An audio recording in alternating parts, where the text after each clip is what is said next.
Furthermore, speaking on Clarissa Shields, Flintstone, Clarissa Shields, heavyweight championship of the world in women's boxing. Clarissa Shields will have her fight on February 22nd in Detroit, Michigan.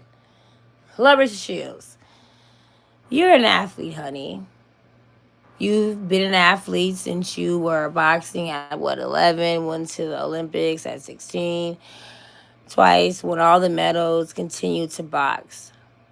So you've been known your whole life there would be sacrifice, dedication, and commitment because you knew your body is your instrument. There are certain things that you can't do. Yeah, you can have your cheat days here and there, but girl, your body should not look the way it do. And that's no body shaming. It's not body shaming when you're a woman in a public arena. You're an athlete, a boxer. So your body is always on display because you chose that industry. You signed up for that. So you signed up to ridicule, okay? You signed up to criticism, constructive or not, okay? You signed up for that just like every model, every actress, and every dancer. Okay? Every woman in the public field signed up for that. And your place and your proximity to greatness is only gonna be there if your body is there, girl. Okay? You're a woman in the sports. You're not a man, okay? And they can get sloppy, they can go gamble, fuck bitches, do all type of shit. Fuck underage women, pay it off, body get back in shape, whatever. They get grace to be forgiven for little things. Like when Charlie, what the fuck, I ain't a fucking motherfucking role model. Didn't want you to be Charles Barkley. Him. When he got to be fat like a fat fuck, him. Or like a lot of retired male athletes, they're fat, they're sloppy, and all that stuff. Shaq. But you're a woman in the athletes. Even Layla Ali retired. Her body looks better than yours. Okay. Alicia Baumgart, though she's in a different weight category, her body looks better than yours. Lean, mean, fighting machine. Those are the words they say because those are the words they mean. Okay? The only reason why your body got like that, because your body wasn't like that. You've never been this out of shape.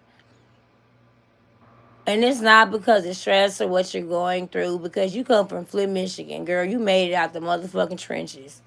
The reason your body is like that because you're stress eating because of Papoose.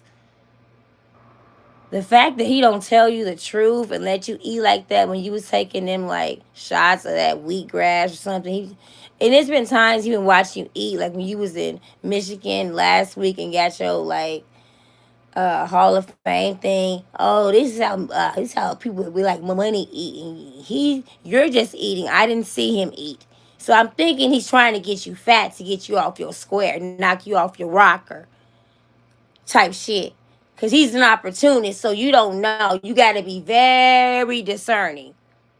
So while you're eating on camera, Clarissa, I don't suggest you eat on camera unless you're acting, and even still, they pretend to put it in their mouth, do the fake chew, and then they spit it out when they say cut. You don't eat real camera, Clarissa. You're an athlete. You're a woman. The way you okay, guys eat on camera. Eating on camera is like the way you eat at home. Okay? It's like you cut them up, you use a knife and a fork, perfect posture, and you cut it up into small, teeny tiny bites. And you bend the fork over, you eat it. But even still, you're not an actress. You don't need to eat on camera. Stop doing that. Because now that your body's out of shape, you've given people, the audience, the critics, the crowd, the fans, something to talk about. Something to be like, wow. Also, furthermore, you are rich. You're a celebrity. Even when you work out in your house, have a makeup team. You don't even got the expensive makeup girls. You got a makeup girl in your neighborhood know how to do like makeup and hair real good. Because even when you're boxing, You should never, oh, I'm pulling off the dead skin on my lips. Even if you were doing that, that was something that could have been in your head. You could have just, like, wipe your lips, not said nothing. So that's why there are etiquette coaches, life coaches, there are stylists, makeup artists, consultants, curator, image. There's a lot of things, girl. You need to really see where you fail and hire a team. Preferably a team that like you, girl. Cause ain't no way you should have spent all that fucking money in the motherfucking Louis Vuitton store. Why? For what? You gonna wear all that fucking jewelry when you're boxing? All that you want to buy Von Cleef? Where you wearing that to? Have a man buy that shit for you. You invest in stocks and Bitcoin and motherfucking clean up the Flint water. Get some apartments. Have your motherfucking family manage them, girl. All that motherfucking material shit, you don't need that. You rent that shit out. Take that shit back. You don't buy that shit. You know all they shit is fake. You get a good motherfucking fake jewelry person and you get your fake shit. Don't buy all that shit, girl. Because it look like swap meet shit anyway. When you go to the swap meet and then you get the clear nail polish. But they ain't gonna tell